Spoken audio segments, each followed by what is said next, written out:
As a general rule, whatever seems completely unbelievable and ridiculous is true. And whatever seems like, oh yeah, that would happen is made up. Thank you for joining me today to talk about the show. My name is Russ Milheim from the Direct. It's a pleasure. Uh, Congratulations again. It's a great show. I've seen all six episodes and really enjoyed it. It also introduced me to so many new kind of historical things that I had no idea about. So, Yeah, it's interesting background to that. my first question is Stephen Graham, is great as Sugar Godson or Goodson rather, and he really does not like this new attempt to legitimize boxing. Can you just kind of help break down in your own words, why everything about that movement goes against his very being? I think that I wanted to make this sort of about class, which is a very unfashionable thing, and has been for a while, and that the idea that the central characters, um, race and gender, are less important in terms of what they have in common than where they are and the circumstance they find themselves in. So Sugar Goodson represents the old sort of East End working class sensibility. And at that time, that meant bare knuckle boxing. It was like frivolous to put gloves on. It was like Hmm. weakness, which is so insane because, anybody who's ever seen real bare knuckle boxing, it is horrifically brutal.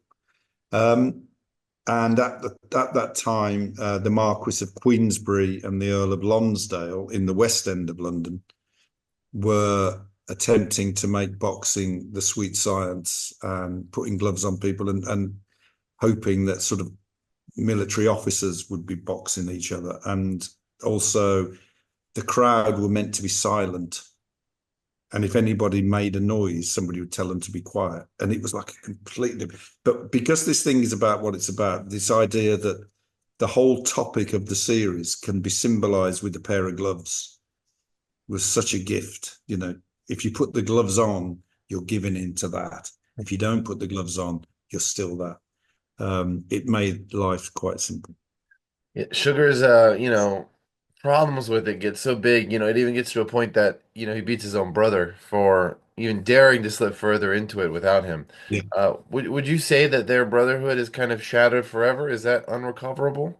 We'll see in series two, which is shot, as you know. Hmm. Um, but the amazing thing is that fight is real. That really happened.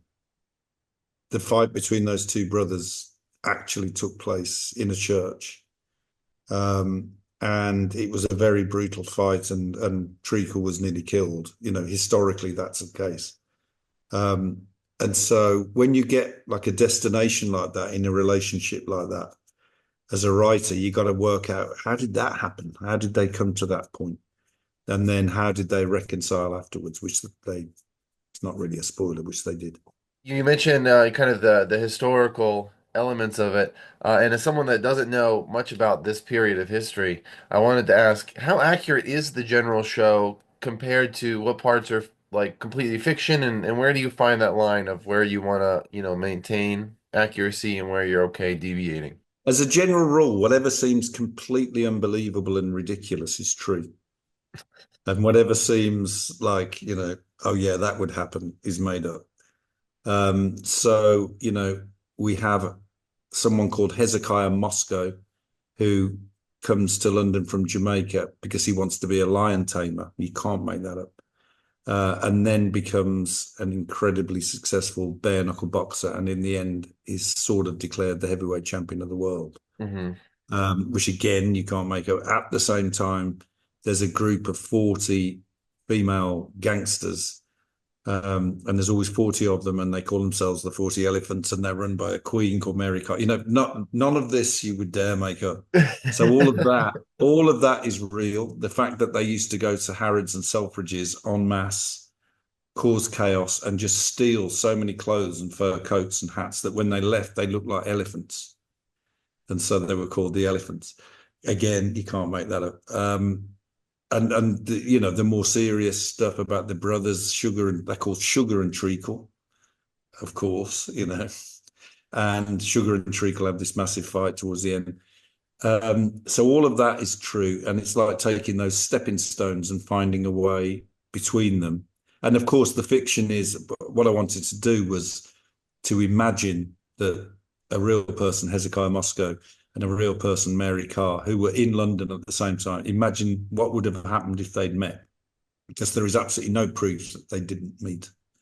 So therefore, we can play with that. So did it, this Alec, did he die? And is that based on Yes. accuracy in Yeah, history? absolutely. And when he died, he was given what in England is known as an East End funeral. In other words, the streets were lined with East Enders watching the coffin go by. So he made an impact, and he was Hezekiah's best friend. But Alec was killed in a knife fight in a workhouse when he was drunk. You know that. That's interesting. I mean, that's fun to know. One of the most interesting elements of the series, kind of to me, is the that tenuous dynamic that Sugar and Hezekiah have. But in that last, episode, the entire situation is in a way flipped on its head. What's going through Sugar's, mind as he pours Hezekiah that drink? Like it's a moment that he probably never thought would happen, to casually pour a drink for his mortal enemy. Yeah, he's his moral enemy, but I think earlier on when they look at each other, he knows that he's himself. Yeah. He's looking at a reflection of himself. So, you know, that relationship continues through series two, as you can imagine.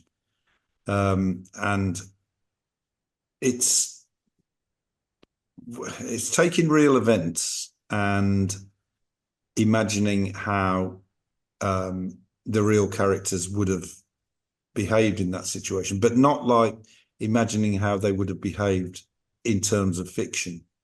Yeah. What really, really, really probably happened. You know what I mean? There's such a difference between, okay, let's do the fiction version of this where there are certain rules, there's an arc, there's a beginning, middle, and end, and you have to satisfy that. But what really, really happens is always so awkward and bonkers Yeah. and sort of, it doesn't make sense. And that's wherever possible, try to keep the not making senseness there, Mhm. I think is important because people think it's clever. It's Yeah. actually not clever at all. It's just what happened. Interesting, interesting. Like, I guess, can you tease how the relationship might look going forward? Is it still going to be tenuous? Like, there's definitely no, like, towards friendship for those two. It's just kind of right now is a moment, a calm before the storm, would you say? I think friendship is a big word. I don't think we're heading there. Yeah. Well, I mean, I don't want to give any spoilers, but do you know what I'm saying? It's Yeah, not yeah. like they're not. But this is what I like about the period as well, and a certain sort of the way men were then. They're not going to hug each other and tell each other that they're brothers. You know what I mean? It ain't going to happen. Yeah, yeah. Now, I want to throw in one unrelated question for you real quick. It was reported in 2023 that you had signed on for a Vertigo remake. Is that project still in development with Robert Downey Jr. by any chance? It's swirling around in my head as we speak. I am Nice. doing it Okay. right now. Nice, And nice. when I say swirling, it is swirling. That's good to know. Good to know that's still alive. Uh, how do you plan on like adapting that movie and story for like a 2025 audience? I'm having flashbacks to about an hour ago when I was writing. It's an interesting. It's a really. I mean, of course, it's the people consider it the best film ever made. So you'd have to be an idiot to adapt it, and so that's what I am. Um, but I like stuff like that. I like it. It's just Yeah. so weird to try and do it and just give it a go. Um, Taking that plot apart is like diffusing a Second World War time bomb. It's all over. It's very complex. But it's what's occupying my waking hours at the moment. Nice, nice. Now, so 1,000 blows, obviously, more episodes are on their way. Are you able to, can you tease if fans are going to be able to see it in 2025? Are we going to have to wait longer? Do you think maybe this year is Uh, a safe window? I don't. I'm not allowed to speculate. It won't be long. That's good. That's good. I know I appreciate that, and I'm sure audiences appreciate being able to go back into that world sooner rather than later. Do you have a long-term plan for the show? Like how long do you think you can see this show going for? Or do you have a very set amount of like Act one, two, three. This is where we're going. No, as long as it works. I mean, to keep it going as long as it works. It's almost like the the train is the world. The thing that's moving is the world Mhm. that that exists, and therefore people will probably hop on and hop off. But the actual story is the world, and the world of boxing, the world of underworld, the world of the East End, the world of the class differences, the world of the British Empire and the people who live in it. Um, so for me, that's the thing that's moving forward, and who knows how far that can go. Now, very last question for you, since I haven't asked a question about Mary Carr, who's also great. Uh, Kind of her whole world is flipped upside down, uh, and she's all in a way, and she's humiliated, with everything happening. At the end of the season, where is Mary mentally? Like, where would you say she is compared to when the series first found her? I would say that to begin with, here is someone who, I mean, the real Mary Carr had an incredibly brutal life upbringing from when she was born. The moment she was born, it was tough. So I imagine she's a person that closed down all possibility of trusting other people. So therefore, hard exterior. Don't let anybody in. Don't let anybody in. It's dangerous. Don't let anybody in. She lets somebody in and is proven right. It's really don't do it. Yeah. Don't do that. Don't. You know what I mean? It's the opposite to, well, if you're nice, it will all be fine. It isn't for her. And so series two will be, let's explore the second time that might happen. Thank you, sir, for talking to me about the show. I look forward to getting to continue this story in season two, hopefully soon.